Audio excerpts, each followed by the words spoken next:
What's up, party people? It's Josiah Novak, owner of thetruetransformation.com, host of the True Transformation podcast, author of Diet Suck, and today we're talking about how to hack your brain to stay motivated, to stay disciplined, to stay on track when it comes to your weight loss goals. Let's go.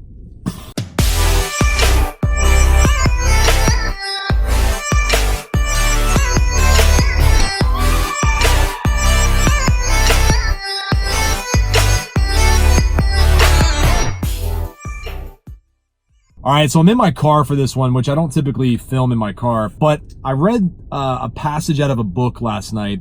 It's a book called Everything is Fucked, a book about hope by Mark Manson. Mark has written another really famous book called The Subtle Art of Not Giving an F-U-C-K. So pardon my French, but great book. His follow-up book, Everything is F-U-C-K-E-D, is also great so far. I'm about 3 chapters in, but there's this passage in the book and it's about our brains, right? It's about our 2 brains, really. We have one brain that is our emotional brain, and it's not really rational. We just kind of do whatever feels good in the moment. It's very spontaneous. It's very emotional, right? We just do things based off of how we feel in that present moment.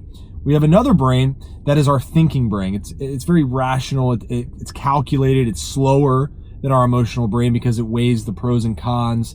It's basically designed to get us from point A to point B the most effective way possible. I was reading this passage, and this is something that I teach my clients all the time, but the way Mark wrote about it was just very, very helpful in thinking about how our brains work when it comes to our fitness goals and why a lot of us struggle when it comes to getting to the gym, staying on track with our nutrition, doing what we need to do, getting better sleep, doing all these things that we know are what we need to do, right? Like our rational thinking brain knows this is what needs to be done.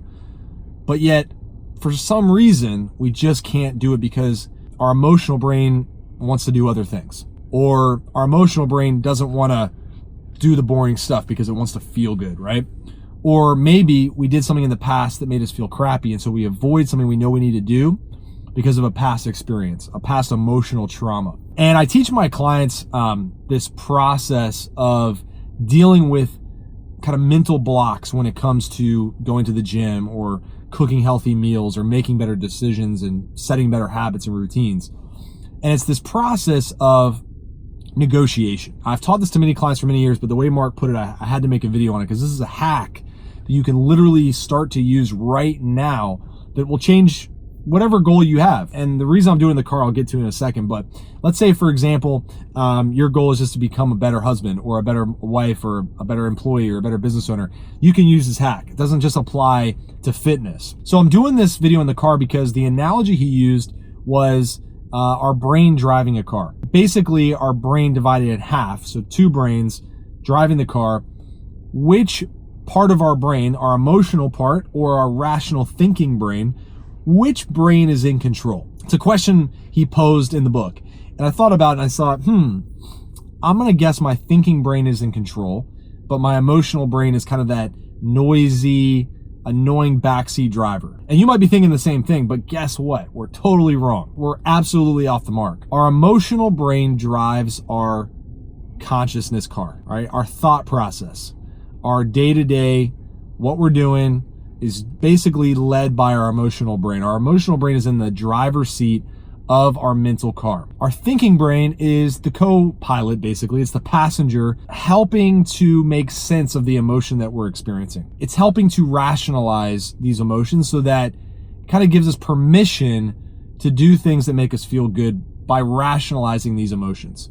For example, let's say you're trying to lose 30 pounds and the only time of day you can get up and work out is early in the morning because your day is jam-packed with all sorts of stuff going on. You wake up, the alarm goes off, and you just don't want to get out of bed. That emotional brain says, lay in bed, get some extra sleep, the gym will be there tomorrow, you don't need to go, you need to get more sleep, that getting up early feeling sucks, let's lay in bed and relax. Now, the thinking brain doesn't go, hey dude, you're an idiot. It might do that, but it doesn't automatically go, hey, you need to get up out of bed because in order to lose weight, you need to burn more calories than you eat, and going to the gym will help you do that. Like, What it instead does is it starts to rationalize this emotional feeling, this spontaneous, like, I just want to lay in bed feeling. It says, look, you went to the gym yesterday, you worked out really hard. So yeah, a day of rest is fine for you. Go ahead and stay in bed. You'll be fine. You can get up tomorrow. That's the rational brain justifying this emotion to keep you mentally sane, to keep you mentally from imploding, right? Basically having a world war in your brain. The thinking brain rationalizes these emotional desires. And so, for example, when you reach for that bag of chips, you know, your thinking brain knows that's not the way to lose weight. Your emotional brain wants it because it wants that emotional feeling, whether that's maybe a coping mechanism where you had a rough day and you want to grab a bag of chips because it's going to make you feel good for 5 minutes, or you haven't eaten in 6 hours and you go to the gas station and you see that bag of chips and you're like, I just want it really quick. The thinking brain knows that's not the best choice, but it doesn't sit there and start to judge you. It doesn't sit there and go, dude, what are you doing, you freaking idiot? Now, some people do experience this guilt, right? They do experience a lot of guilt, and that drives the emotional brain crazy. And since the emotional brain is in charge, it's leading the charge, it's driving the car. If your thinking brain is always judging the emotional side starts to get out of control, starts to feel terrible. It starts to make really rash decisions. It starts to do things that really sabotage your process, really sabotage your goals. And this is why people struggle so much when it comes to fitness, because their emotional brain wants these things that the rational brain knows is not great for them. And the rational thinking brain starts to judge and basically make the emotional brain feel like shit.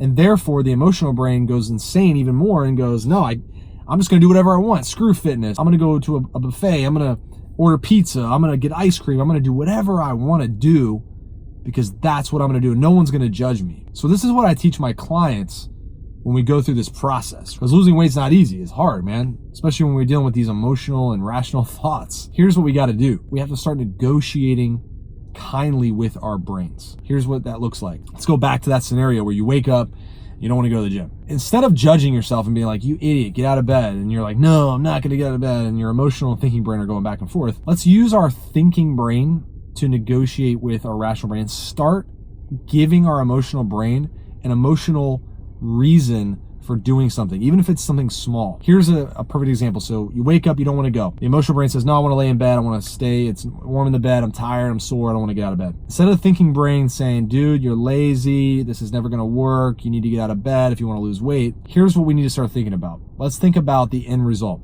How great are you going to feel after you go to the gym? You come home and you see your kids and they ask you, where were you? And you say the gym. And you say, daddy or mommy is losing weight and I'm kicking butt. How are you going to feel when your coworkers start to say, wow, are you losing weight? You're really looking good. You're looking lean. You're looking trim. How are you going to feel when you go to the doctor and the doctor says, oh my gosh, 6 months ago, your health was terrible and now it's improved greatly. Like, what's your secret? What have you done? How are you going to feel? Are you going to feel emotionally good? Are you going to feel satisfied? Are you going to feel on top of the world? Of course you are. So instead of going to the gym and doing an hour workout, how about today we just do 10 minutes? We put the shoes on, go to the gym for 10 minutes, and if you don't feel good and you want to go home and get a quick nap before you go to work, do it. Start there. Start to negotiate. Instead of being judgmental now, you're taking it easy on your emotional brain. You're giving your emotional brain a pat on the back, a future that looks bright, instead of this judgmental feeling of you suck and you're never going to be successful and you're not being rational, you're not doing the right things. Like, if you fight your emotional brain, remember, the emotional brain's in charge. Whether you want to admit it or not, the emotional brain is in charge. Some of us have a better relationship between our emotional and thinking brains, but a lot of us don't. A lot of us struggle with this. So it's time to end the struggle today and start to be kinder to yourself, your emotional brain. It's time to be kinder and more respectful and negotiate in a healthy way. With food, it could be something like, hey, I'm going to eat my first 2 meals that are healthy, and then if I'm still craving something at night, great. But I'm going to feel really good by eating those 2 meals. I'm going to feel in charge. I'm going to feel really powerful. Start to use your rational brain to your advantage and be a great negotiator with yourself. That is the brain hack that I teach my clients. And Mark just put it into perfect words. I never worded it like that, but I always talked about small agreements with yourself to say, I'm going to do this little thing.